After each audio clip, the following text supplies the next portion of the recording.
What's going on, everyone? Thank you all for joining us at Truckers Delight. I'm here with my man, Manhell. Manhell, introduce yourself real quick. Hi, ladies and gentlemen. I'm Menhel. I'm here to have a good time and talk about Star Trek. Thanks, Jermaine. All right, so stay tuned. We're gonna let you see this intro, and then we're gonna get started.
In the latest installment of Picard, Season 2, Episode 4, Watcher, we learn that our favorite Captain Picard has a British accent, all thanks to World War II.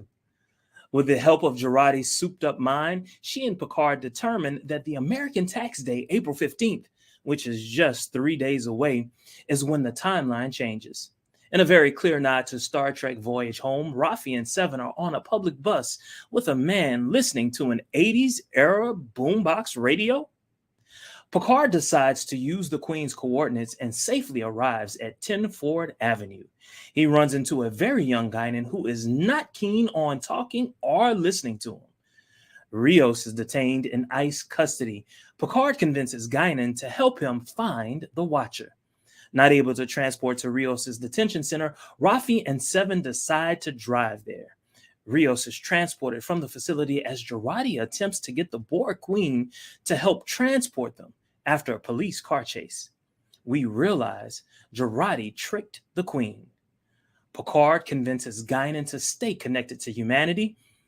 And in one of the final scenes of this episode, we learn that Laris is the Watcher. And not to be outdone, Q loses his powers in 2024. Manny, what was going on with this episode, man? So much stuff. Wow. Just listening to your recap was really helpful, though, just to kind of remember it because I just watched it earlier. So much to plumb, like in that. From I don't know how to digest it. Like, where are they going with this plot? What are your initial thoughts? You might not want to hear my initial thoughts at the beginning Why of the not? episode. You didn't like it? That's Well, okay. no. Okay, so it moved the story along. I thought fine enough. But I just thought that some scenes were it didn't hit for me. It just didn't hit for me. I mean, I understood where they were trying to go. It was like it was even them. It was actually it's going to be one of my questions, but I'll just ask it a little early. So basically, Star Trek 4: The Voyage Home, right? So it's so clear to me that this particular the scene is taken from Voyage Home. I'm sorry, but I just want to know who did it better. Was it Voyage Home or this one? No, for sure, the Voyage Home did it better. It was, it was an homage. It was, it's sort of a dedication, and you could see that it was like a sort of stylized and overdone in a way. And then the guy demurred when Seven was like, "Hey, can you stop that?" And he's like, "Oh, sorry." But as in, I think it's due to the changing time. At least on Star Trek, you're not gonna have a guy basically talk back to these women, right? So I think that's that's what that was about as well. It looks like I'm dragging just a little bit of out of syncness. Yeah. Yeah. I noticed that just when you did. Okay. I don't All know. right. Yeah. Okay. Well, then definitely I need to stop talking and let you talk more. No, I don't think that's it at all. I think that the magic of this answer is messing with the. No, really, sincerely, I think that I'm glad that you mentioned that. I think it's one of the more obvious callbacks that's in this episode, and I was super gratified by it. I was super happy to see. I think a lot of us have been talking and saying we want to see more of um, callbacks to earlier Star Trek, or like sort of paying lip service or fan service to the fans. And this is one of those ways. And I kind of felt that they were going to do something like this throughout the episode, where I think there was something else that gave me kind of an inkling that they were going to do a voyage home sort of homage, and I'm super happy that they did. It was a really gratifying scene to, as a fan, to be like Uh-huh. something I can point to very easily and be like, look, they did it. That's what they did. Um, I actually, if memory serves, I want to say it was you. It could have been someone else, but I want to say it was you that basically said, "This might happen." I want to say yes, it was you. Yeah. yeah. See, I pay attention. No, yes. Sometimes I say crazy things like maybe Saru will be really important in Discovery, but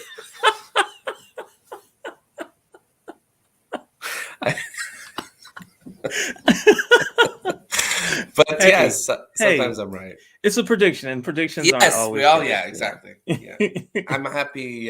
This was such a cool episode in some ways. Um, I'm finally starting to see the motion or the movement. Can you see me and hear me? Are Oh we yeah, good? yeah, I can. Okay. I was looking at Facebook user. I think it's Marie, but Facebook user is saying I'm waiting for Sarah Silverman to show up. I was like, what? Yes. Oh, so true. I was thinking that maybe they were going to incorporate that. William would want that too. He'd be like, "Yeah, of course, you should be bringing." I think we're all waiting for something like some tie-in. So here's the thing. I didn't want to bring this up this early, but my question is, haven't Picard and Guinan met before in Yes, Time they Zero? have. Yes, they How did have. she not recognize him? But how many centuries ago was that for her? Was that 1800s? Yeah, that's a while. It's 150 years. Yeah, that I'm still that's a while. And she was probably expecting to see him a little later. You know what I'm Yeah. saying? And Oh, so that's to true. see him then and older kind of was, you know, Yeah, but she recognized his name, but like not in a way that it was a personal recognition. It was like, oh, he's one of these special people that needs to be protected, someone in the universe. And then you're like, what is going on? We've already now we have a whole new paradigm of a whole new species or something that is going to protect certain individuals and their fates. The yeah. implications of something that's set up to monitor and protect certain people because it's supposed to make the timeline correct. That means that there is some species out there that is like monitoring time and making sure that the right time. So then why are they, there's a lot of questions there about why this was allowed to happen in the first place. Why is there a confederation? Why is there even this other timeline if it's supposed to be protected?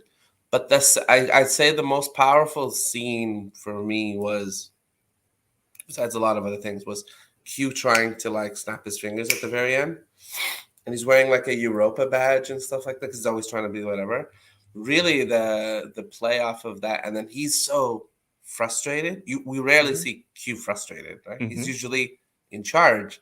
The implications also of Q like not having full command of his power and having some kind of frustration. Hmm. It almost seems like it doesn't usually when Q's powers are on the fritz, he's rebelling against the Q continuum. Hmm. My theory here is that there's some other influence, either internal, like he is deteriorating or degenerating. Maybe the Q have a natural like lifeline, and maybe something is messing up inside of him, or something external that is like there's something actually as powerful as the Q that can like mess with Q, which we've never met. You know what? I don't know. I think for once, they've got us stumped. Like, what is going on? Yeah. Like, what is going on? Like, even Lairs, just having her like, oh, you're the Watcher. Like, have the Vulcans really been on Earth all this time? You know what I'm Yes. saying? Like that Yes. was my wondering, like, you know what I'm saying? And because that has never been part of anything that we've ever known before. Yeah. All right. Was that like clearly you're like, yeah, you agree, but I mean, I do. There was those two Vulcan, that one Vulcan who was left behind in Carbon Creek in that mm-hmm. episode Enterprise. That could have been the Watcher. Um, who else could have? I thought, okay, Guinan, this is great. We're gonna go back. First of all, let's talk about the recasting of Guinan. I was shocked. I was shocked. At first, a part of me was very pissed off because I don't want anyone other than Whoopi Goldberg. It's a one of those characters that I can't really picture anyone else doing, and yeah, I couldn't. And then as it went on, I was really satisfied. I was happy with her. She was doing the what Whoopi had given service. Oh, of course, Will doesn't like it. You see in the comments? I didn't see it. He didn't like it. What did he say?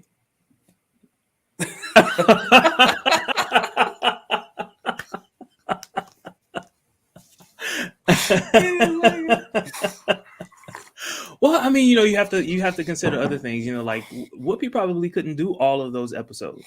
You know what I'm saying, with her schedule. Why? And so they probably thought of a creative way to. I like this. it. I like the passing of the torch. 1, 2. Whoopi Goldberg's original Guinan, was so well written and so dynamic.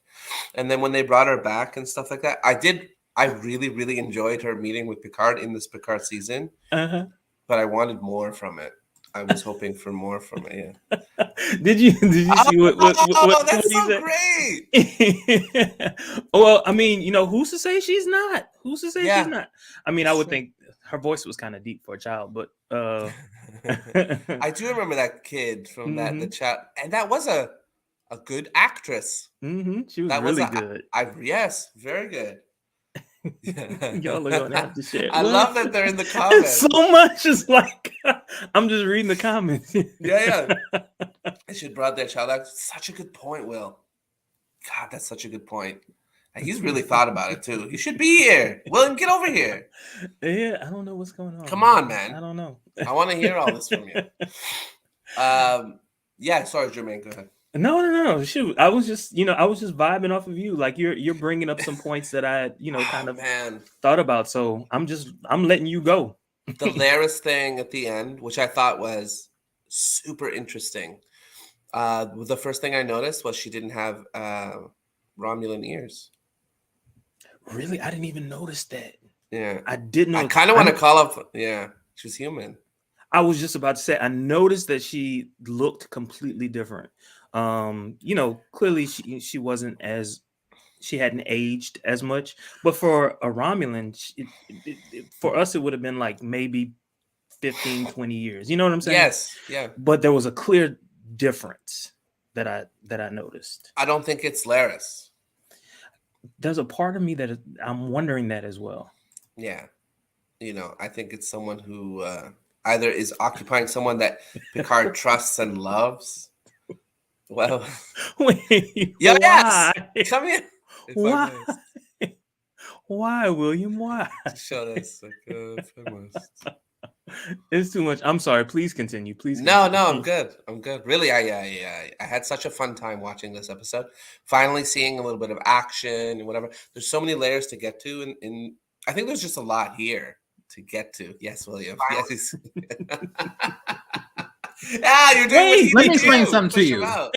Hold up. No. First of all, okay.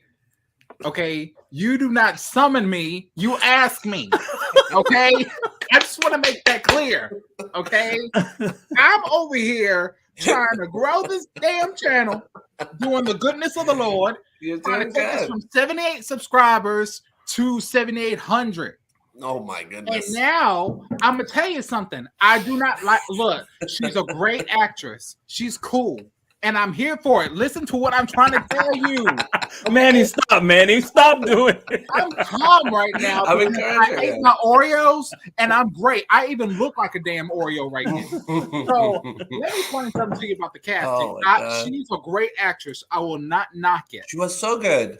She was great. She could cry. She could do all the stuff. She was braided up. She was all that. You know, she was all that in the back.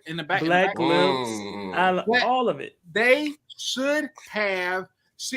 William's on now. I'm gonna have to mute. They said hi, William. Okay. So no. Okay.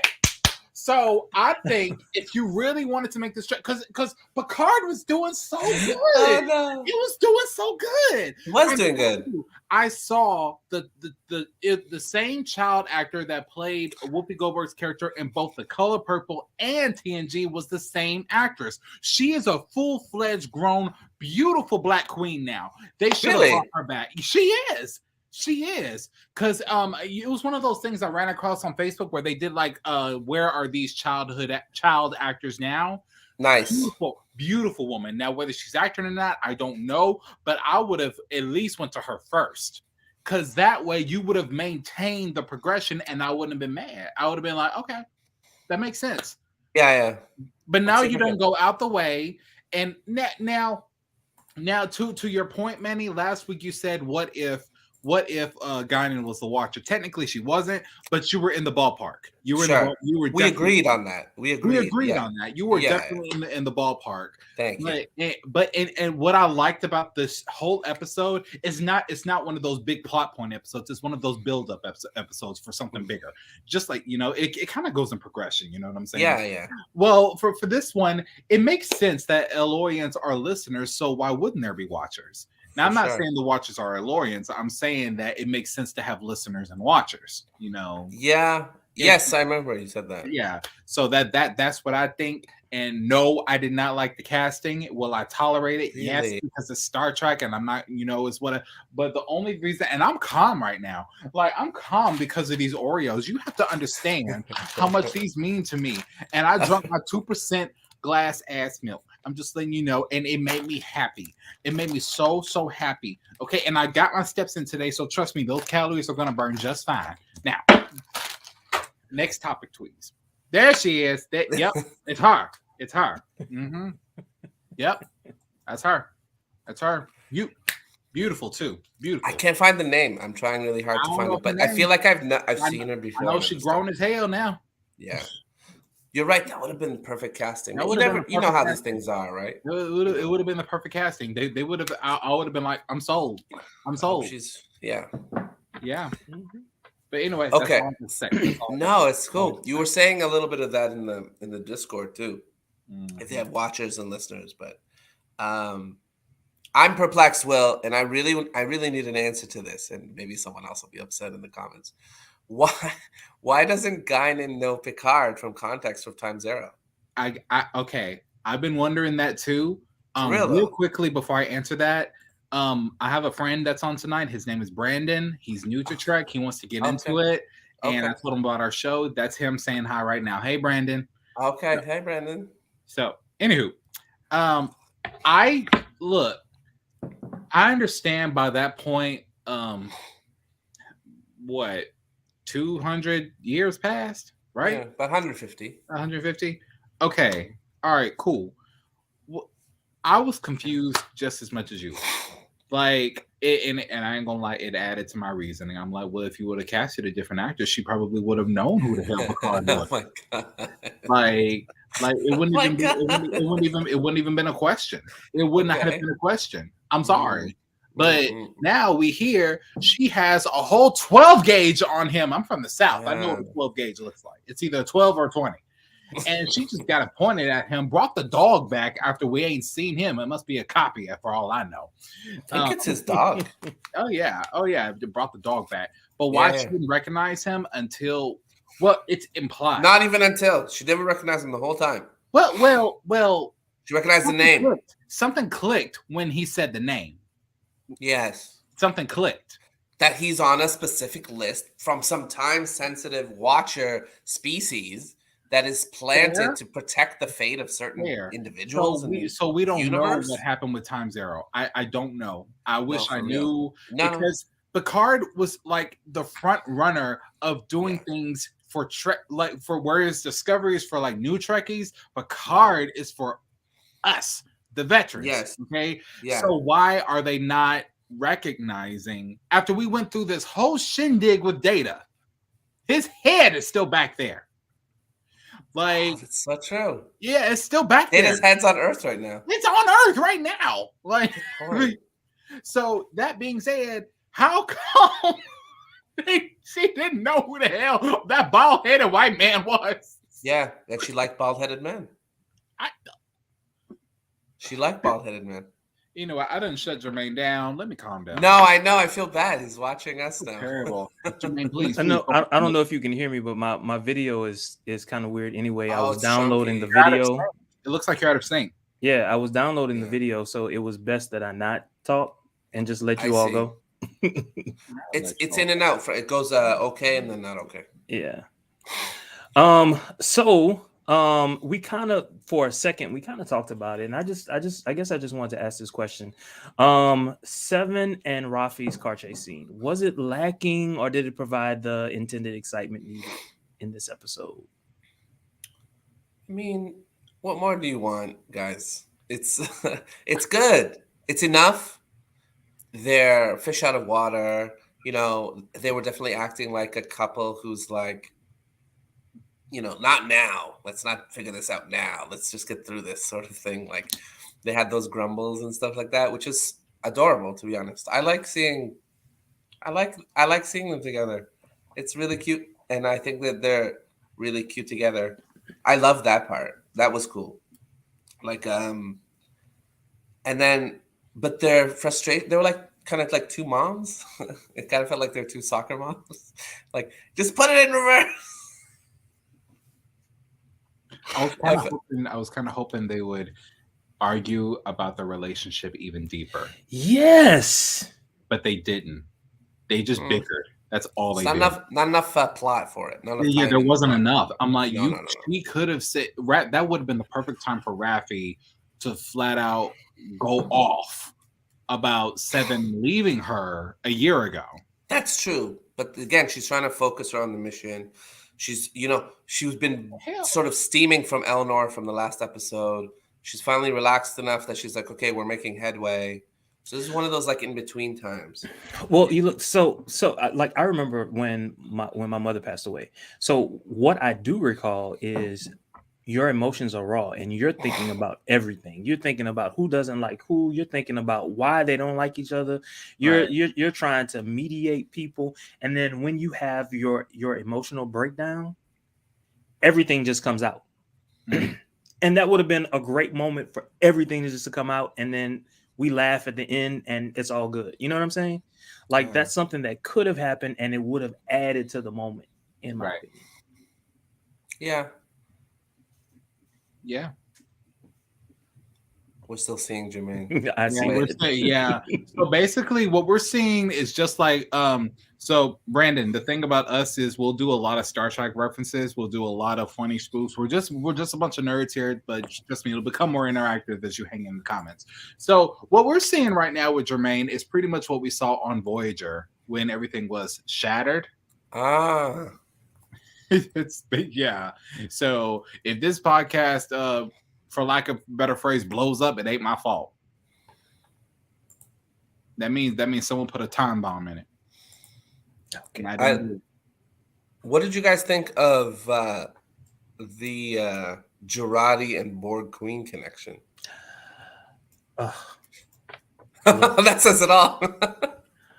Look.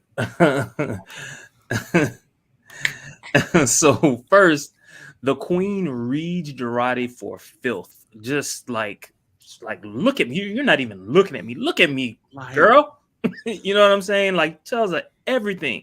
And Girardi just takes it. And it's not until the end that we see what Girardi does. And like at the end, Girardi just has her head down and she's just looking like you think like she's about to cry. No, that's not it. Baby, she just walks off. And I want to see more now. I want to see more because now we see that the Borg Queen is trying to groom Girardi. to become not just become another drone, but become another queen. Yes. But didn't I read somewhere that they only allow queens from a certain species? Yes, only that one species is able to. Which is where the lies from the Borg Queen come in, because obviously she's lying. So I think she's trying to hunger her, make her thirsty, make her hungry for that assimilation aspect of it, where you give in and you want power, you want control. Now, obviously, if Girardi gives over, she's just going to become a drone. It's just there ain't no way around it. That's just how the Borg worked. This way it was. On a personal note, I knew shit was serious when the Borg said God. Now, this is a personal thing that I've noticed, and I was hoping to have this conversation with a certain someone that used to be on the show.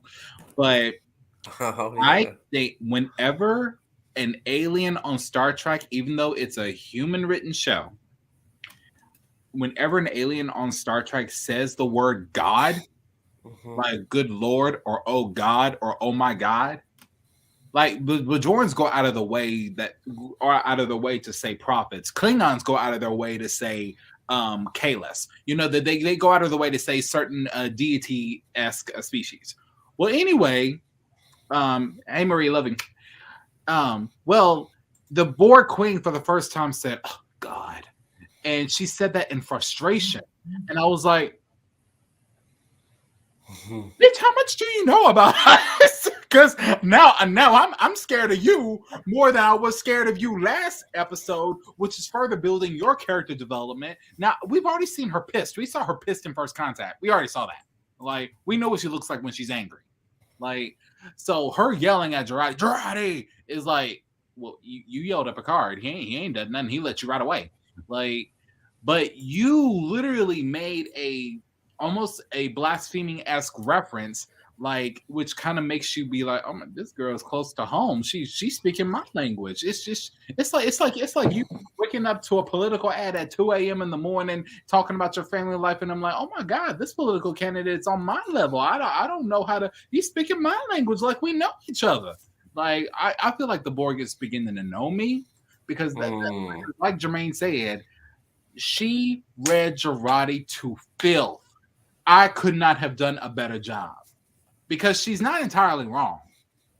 Like, she's using truth with human slang and human references to pull Girardi in.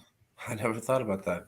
That's what gets me as both as a Trekkie, an actor, and a producer. Like, you take all of those human concepts and you can't.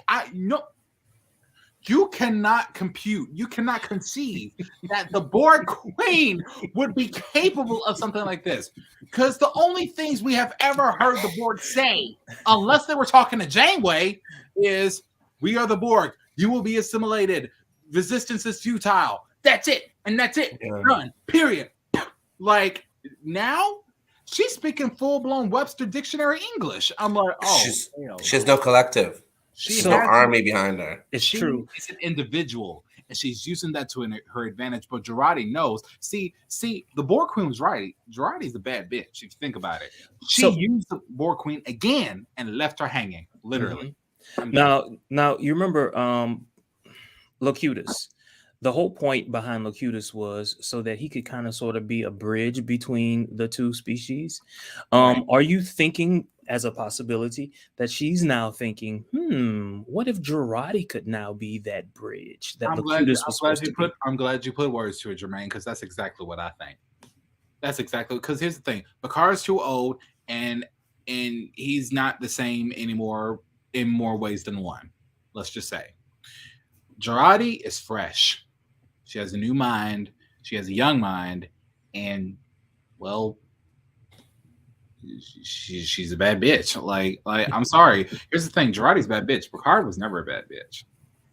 Cisco was a bad bitch. James, and she has a different set of skills, right? And she has a different set of skills. That's right. And so like, yeah. Manny? On Voyager, the Queen... when Seven asked the Queen, why didn't you reassimilate me? And she's like, I want you unspoiled, untouched. You're much more valuable to me, human. than you are as a 7. You know, I forgot about yes, that is how they think. You know, and I think that she was already trying to use 7 as a bridge.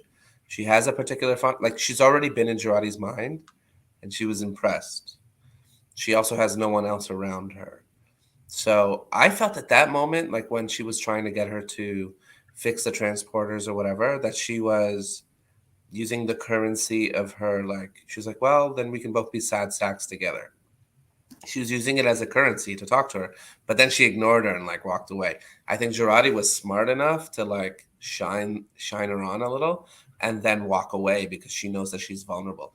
This is something actually I like about Girardi, which I there are times when I dislike this character, that she's self-reflective and cognizant enough about her own weaknesses and frailties that she can be like, I can't handle this. I gotta walk away from this. I like that. She's the only thing I dislike about this character is that we haven't really dealt with the emotional fallout of her killing Bruce Maddox. I'll still like bring that up. Well, it's been over a year. It's been a year and a half, right? I'm and sorry. It's possible that has already occurred. Oh, it has occurred. Yeah, in her future, which is past. But yes, I'm just saying the fallout from that. Like, of all the things the Borg could have brought up to like lean on her, she didn't bring that up. Anyway, I think that the Borg Queen liked the fact that Girardi was strong enough to like rattle around in her head, because I think she has a poor opinion of humans. And she was impressed by this flex from this human. She's like, yeah, you're just gonna do this because your frailties and your vulnerabilities will allow me to stay in charge or whatever. You won't kill me, you'll give me legs, and then you'll give me this ship. The probability is increasing with increased time. She shouldn't feel that way because the what's it called? The Confederation? I don't want to say Confederacy. The Confederation. Well, I mean, Confederation. if you think about it, they kind of are, because they're xenophobic, and you know. No, well, my point was that the Confederation really has the Borg on their heels, so she shouldn't be unimpressed with humanity. That was my point. Yeah. It's like the spider being impressed with the fly, in a way. I think she thinks of him as prey, or as something that to be easily conquered. Like, they have a superiority complex.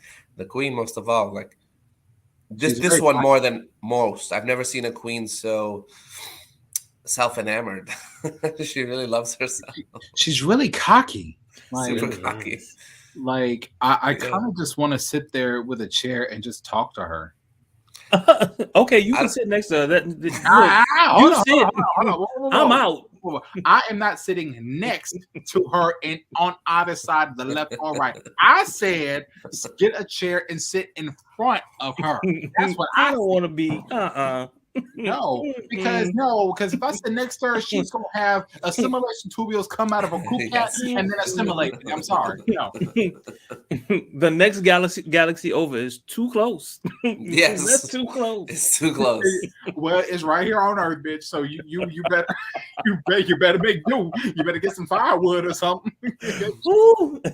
Look, I want to go back to the beginning. Of the episode, and of course everything for me is moving a little slow. So at the very beginning, we learned that Picard's roots extend to England and then back to France again. Do we think that this has something to do with the fact that he has an English accent? And that was their way of attempting to explain They finally explained it away. Because apparently it was several generations of Picards living in England before they actually moved back. And if I'm correct, they didn't move back until post-Enterprise era. Oh, maybe. No, it has to be. He said several generations. He said several generations. That's like almost 100 years. And in 40 years, it'll be First Contact. And another 40 after that will be the first launch. And then another 40 after that, we have Enterprise. So it's like, and then in generations, is what, 70 years? It's before family, right? Yeah, Oh, yeah. So a generation is 20. Really? Yes. I thought it was 20 years. And because he says several, I'm just being very technical. Several to me means 4, but I might be wrong. I might be No? wrong about How that. long is a generation? Let me Google that right now. It's 20 years. It is 20 years. How long is I know how long a decade is. Jermaine stopped talking, but his hands are still going. Okay, yeah, about 25 years. I stand corrected. Oh, But, you know, 25. Okay, all right.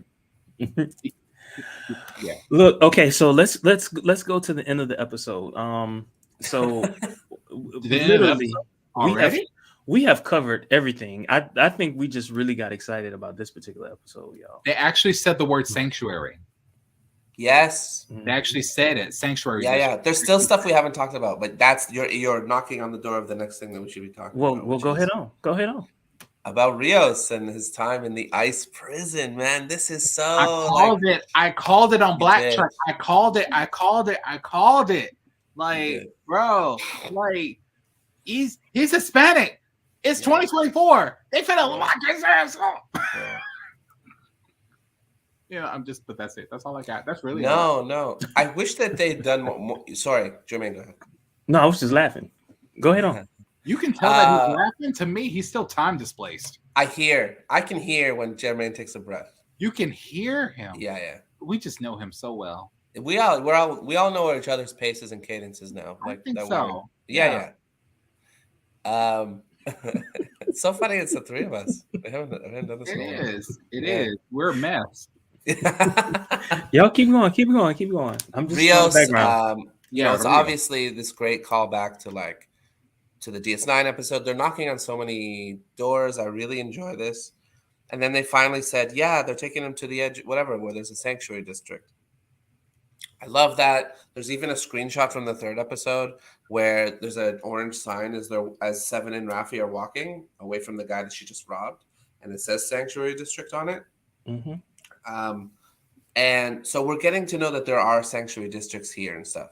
Now, I think a lot of us were hoping for certain things. Maybe we would see like rain, because there's a freeze frame in the beginning of the third episode when they're going through LA, and one of those is Griffith Observatory, where Rain worked.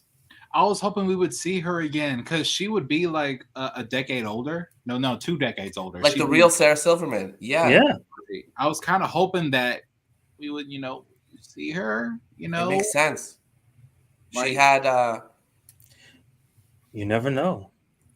We also have Janeway's famous jaunt through LA in that episode, and I can't remember the name of it now. I think they were in San Francisco, though. No, San Francisco. I thought they it was were San LA. Francisco. No, it was Los Angeles. LA. Yes. Oh, yeah, the same boardwalk, and the same observatory were seen in the same scene as in the Voyager episode. So I looked it up. Have a piece of California supposed to fall into the ocean real soon. Yes, actually, according to Star Trek lore, which it is different, right? Like, for instance, there's no COVID in the Star Trek world. They're not dealing with that right now. No, they're not dealing with that. Which was super interesting to see that but it's not official canon or whatever. And, Seven looking out and seeing like the burning hills in the previous episode. She's like, it's starting. Soon there'll be no water. Soon there'll be no air. It's all happening, whatever. And all of those things have to happen for the future to happen. These are so callbacks to the Bell riots. The same exact conversation was sort of happening between the Doctor and Cisco. They're talking about. I have a question for you, Manny. I'm so sorry, but I just realized something about the timeline. Please. Didn't the eugenics wars just end? No, they'll happen after. I thought the eugenics wars happened in like the late 1990s. No. It's the 2040s or 30s. Yeah, it's coming up. But I thought that was World War III. Or maybe that is. It is. The eugenics wars happen after. So is World War III? No, the eugenics war is World War III. No, I really thought it was all the same. No, is it? I mean, I don't see one. Well, I never thought of. I mean, they never really mentioned it you're absolutely right. The eugenics wars occurred between 1992 and 1996. That's what I was saying, because I remember that. See, I remembered something from TOS. They had just got out of the eugenics wars 20 years interesting. later. Yeah, so that's not possible, like for us technologically. Like the technology to create superhumans was just discovered in 2009. By the way, it does exist. I'm so glad they thought so much ahead of us. Like, because normally, if they think of it, that means we're either going to do it or we've already done it. So then, when is World War III? World War III is in the 2060s. During First Contact? Right before. No, right before. Huh. You remember? Man, that's why. It was a nuclear war. Right, and that's why like there was like no law. Everything was kind of lawless. And they could have done some of the things that they were doing because there was a lack of government. 2049 to 2053 is World War III. 2054 to 2079 is the post-atomic horror, and 2063 is First Contact. Oh, so it's in the post-atomic horror. They mentioned that in TNG on the first episode with Q. That makes sense. Because they were, like Jermaine said, they were lawless. Yeah, so the episode is called Future's End in Voyager. So if you think about it, how they were dressed, how the audience were dressed when Q had his congregation, when he was the judge, almost looks exactly the same way they were dressed in First Contact. Those raggedy grayish clothes that didn't really have a style to it. If they did, they looked like they had just fought in them. The one where he's on trial and the judge and what's the name of the first episode? The people in the background, they have the same. Obviously, it's not the exact same. These are two different decades they made these films, but they have like the same tone. They have the same texture. They have this general same grayish, blackish colors. Yeah. And they look like hand-me-downs almost. And it's just something that I picked up. If it's post-atomic horror, then I'm assuming they're kind of surviving the nuclear fallout of everything. Like, what was the name of the first episode now? My gosh, I forgot.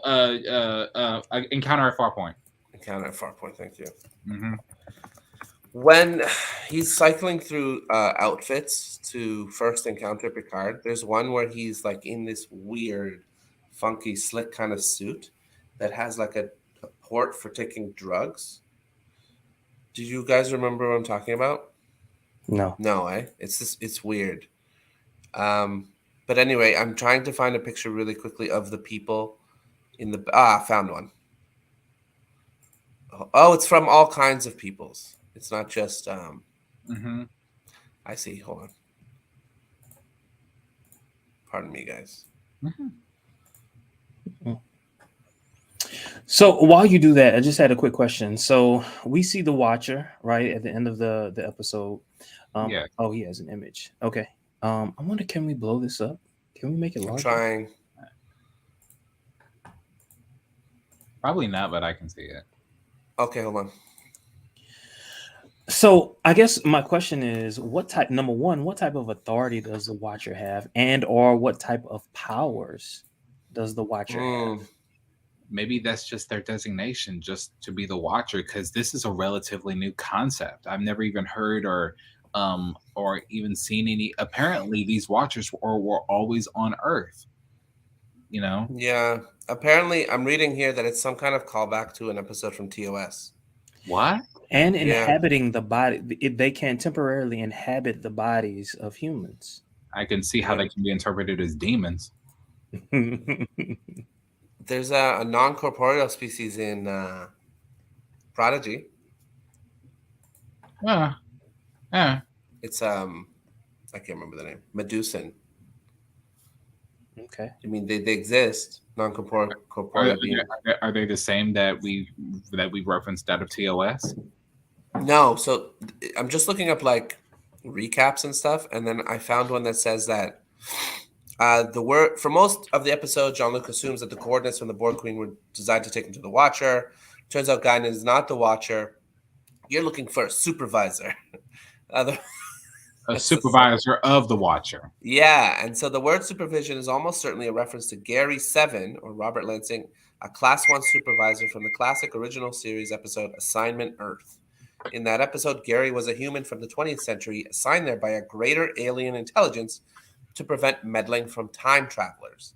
Gary's transporter had an interesting fog effect, and when the human-looking Laris meets Jean-Luc at the end, they vanish in what seems a similar fog transporter. So it's probably this episode callback. I haven't seen the episode, but now that I'm reading it, it fits.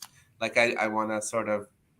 So apparently there's this species that is supposed to prevent time-traveling meddling, in which case we do have a fully fledged callback to TOS. Okay, that's good. That's good. Again, sorry, it kills a lot of stuff. I know. I know, and it's another good reference point. I haven't seen said episode of TOS. Me either. But if it's there, it's there. You know, which means that it holds merit and it could work. So I approve. He's a futuristic agent on present-day Earth. Oh, apparently it was once upon a time supposed to be a full spin-off series from Star Trek.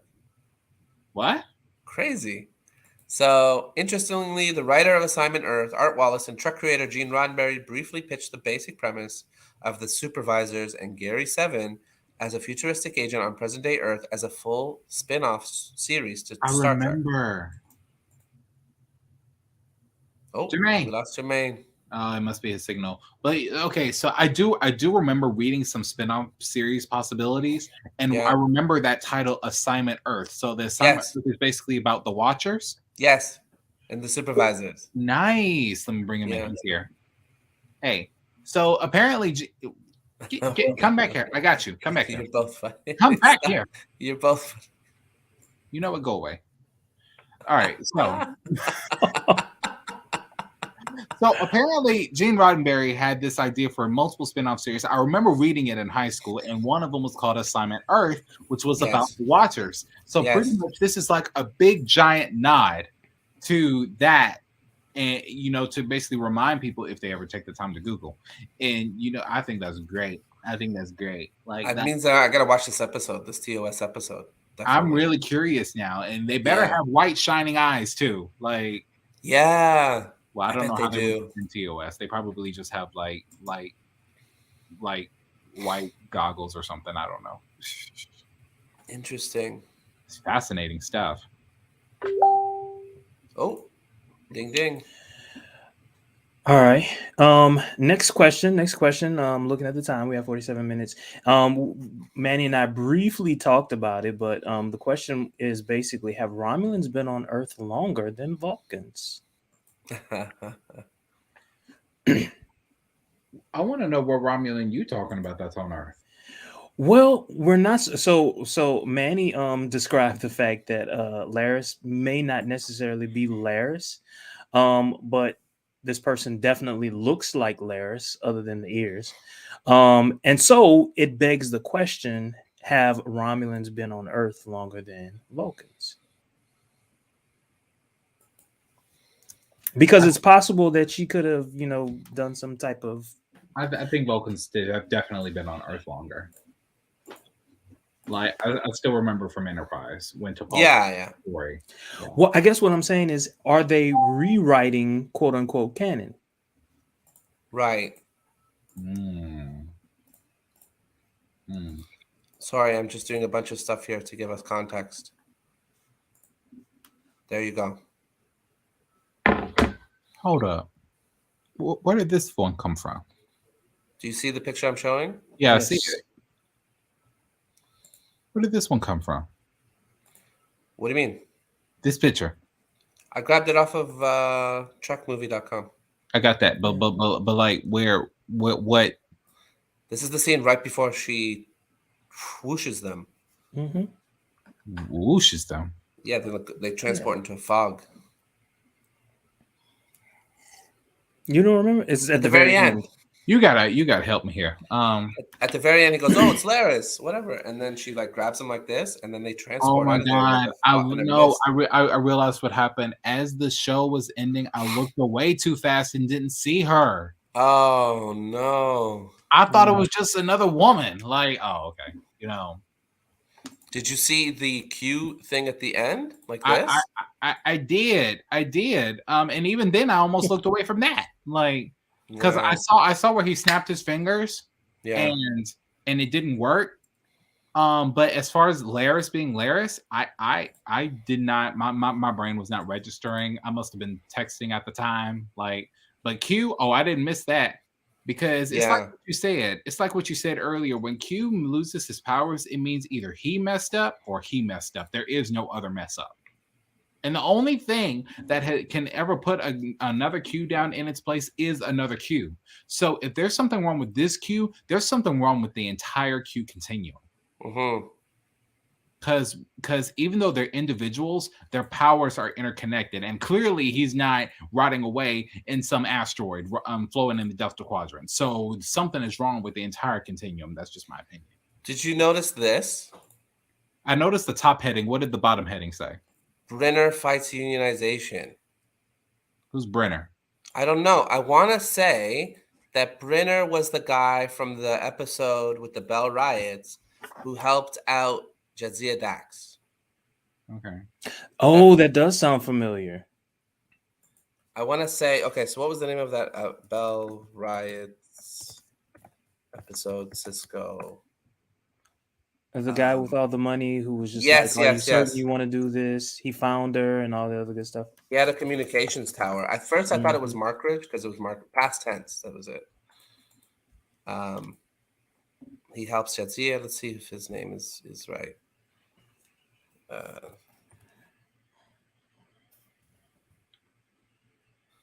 Helps. Oh, he helps Jadzia. Who was his name? Chris something. Chris Brenner. Hey, I got it right. It's the same dude. Because our show was like, dude, I can't believe I found a wild Easter egg like that. Look at you and you say you don't remember stuff. This one's fresh, and it's I'm waking up with a little bit of mint tea.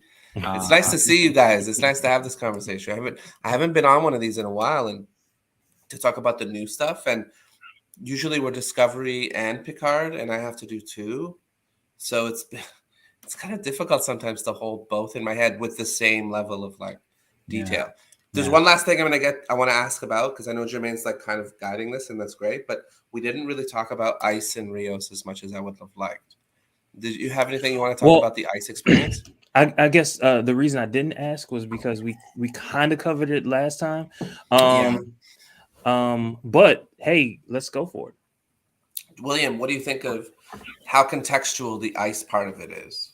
I think it's very accurate. They connected the sanctuary aspect of it, which was the cult, because here's the thing: we know, okay, as Trekkies, we could figure out how the sanctuary districts were created. We can even take our real life situations and know that if you live in America, you know that many people all over the country will give homeless people bus tickets to Los Angeles because the climate over there is sustainable for homeless people, which is why they have the most populated homeless population in America, not because of Los Angeles, but because of the climate over there. So it would make sense that they would build sanctuary districts to hold those to the homeless people, and then when taking them to Mexico wasn't working, and all hell done broke loose politically, but they still wanted to find a way to keep things off the record. Notice that they were doing things off the record.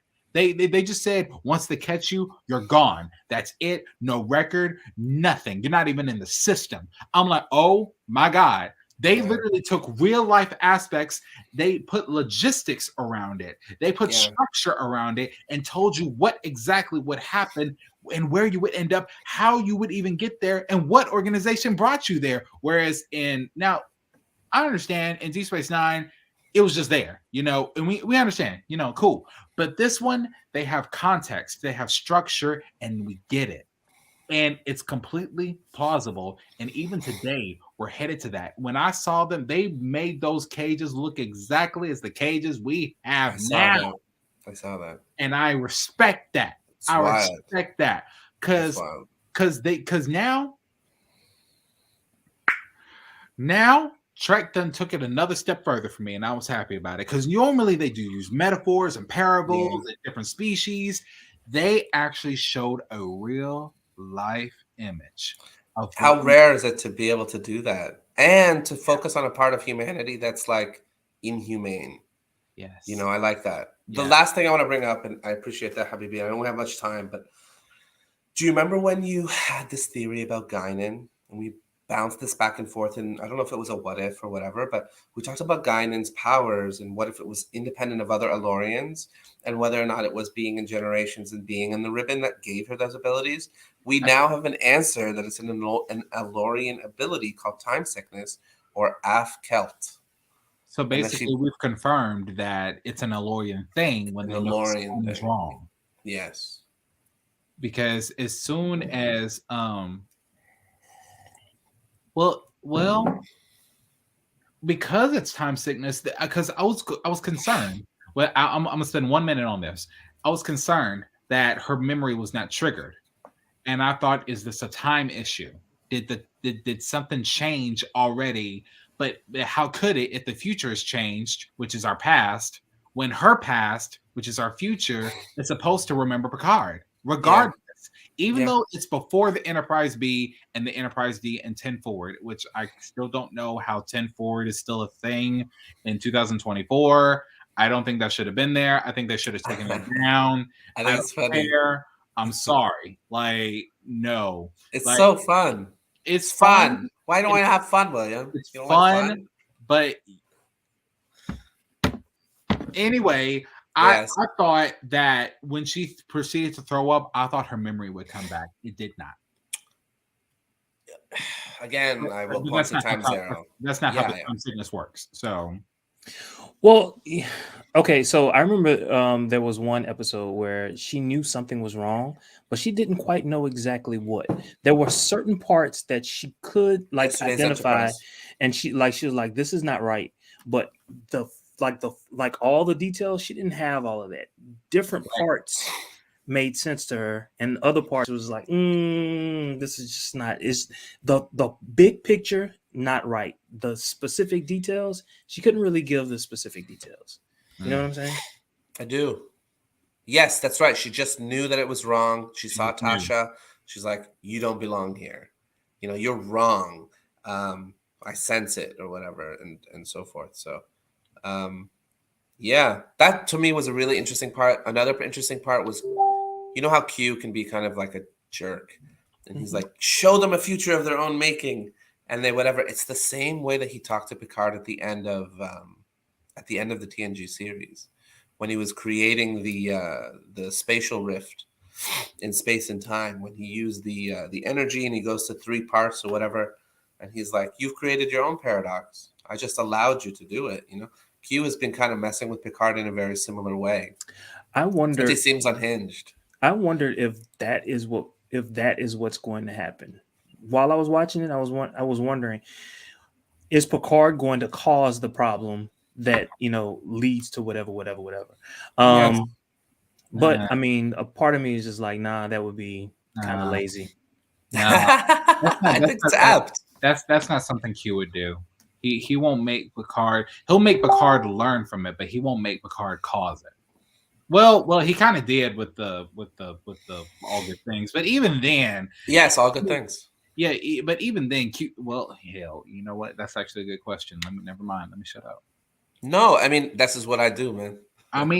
Because it's like I feel like I was gonna say that's not something Q would let happen, but at the same time, Q is sick. And 2, Q did let that happen in All Good Things. Yeah. He let Picard cause his own humanity's demise, which he later saved because he knew it would save it. I don't think Q is going to let humanity obliterate themselves. He's not going to do that. He'll put them in time loops and everything else in between, but he's not going to let them obliterate themselves because there's quite literally angels, the guardians of the galaxy. They'll play and tinker with them.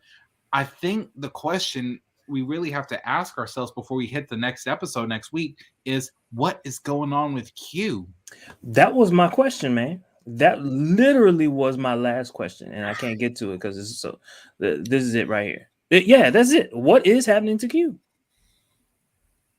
The fact that he tried and he couldn't do what he needed to do is super telling. Angry, and he got angry. Yeah. He got angry. Yeah. Have you ever seen Q angry? Well, I don't know. No. I don't know. Maybe I turned away, but I don't think what I saw was anger. What I saw was like almost confusion. Like, what the fuck? Yes.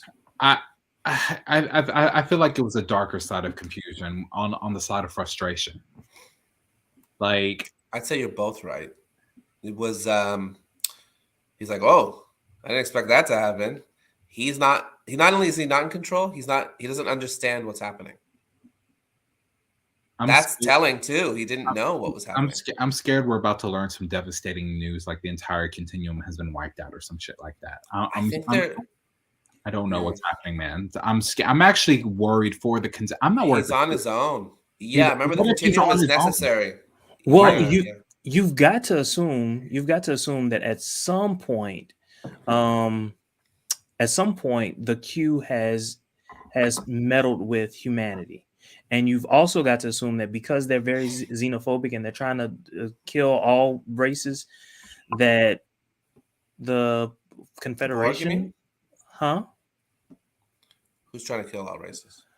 Confederation. The Confederation. Gotcha. Yes. That they might try to wage some type of war against the Q. How possible. They would do that, I don't know.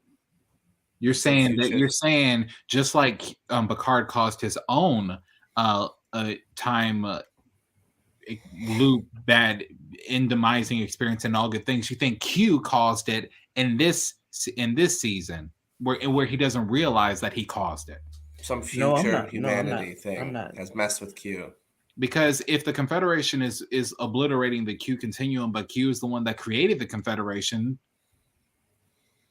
you see what I'm saying? There's so many unknowns here. He didn't create. Tell me how he created the Confederation, bro. He did something. He changed a small thing. One small thing. We acknowledge that Q did something. He did something, right? We don't know what, we don't know when, we don't know how, we don't know who, but we know he did something. And the fact that his powers are messing up now is making me question, this is not a life lesson. He's not being reckless, and Picard is not learning another lesson. This is a whole new bracket we're in right now. The last thing that we need to talk about is the fact that we're seeing flashbacks to Picard's mom and him as a kid. Yes. And in the first episode, that lady in black referenced the mom. Mm-hmm. She said, "Look up." Didn't we see his mom one time in a flashback in Where No Man Has Gone Before when they yes, my mom. She's like an old lady pouring tea and stuff. Right. So there was a flashback even then, but they had to go beyond the galactic barrier for him to see it. That's true. So I don't know what external power is going on here. And they had to have known that we would have thought about that. I think his mom is somehow the Borg queen. That's what the implication is. That she has the memory of, or she is the actual Borg. That lady in black is somehow Picard's mom. Or the fact that he was assimilated, they had that memory.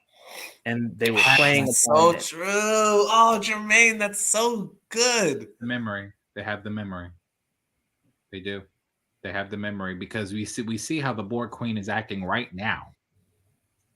Like she's operating not only as an individual, but off of the memories and experiences of the humans that her collective assimilated. She's definitely playing a psychological game. And I know she is. Definitely playing. That's why I just want. I'm just like an angry chick. I just want to talk to her. I just want to talk to her. I just want to talk to her. You might leave crying. I don't know if you want to do that, man. I don't know if you want to do that. No, it's okay. I'm gonna push you in front of me. I ain't gonna be around you. You say, William, I don't know one black person that's gonna stimulate us, boy. We ain't stupid. Like Cisco said, Cisco wanted to stay on that ship, but they dragged his ass off. I don't know. Also, a black person that's been assimilated was Tuvok. Yeah. That's it. You ain't saw not one black person. Tuvok and a Klingon. That's it. Like, it's not no black people. We don't do that. No. Borg racist? This just in. The Borg are racist. Yeah. They don't want us. Apparently, we don't level up to their expectations. Apparently, our youthful look doesn't match, or our athletic abilities doesn't work for them. You are so silly. Look, y'all. We are at a minute and 4 minutes. A minute and 4 minutes. We're at an hour and 4 minutes. William, can you do the honors, because I'm afraid that it'll lag for me. Can you hit the outro? Thank you all for joining us. I think we've ended this show with more questions than we have answers. Definitely. I got it. Definitely, man. Thank you so much. This has been great. Yep. And we'll see you guys later.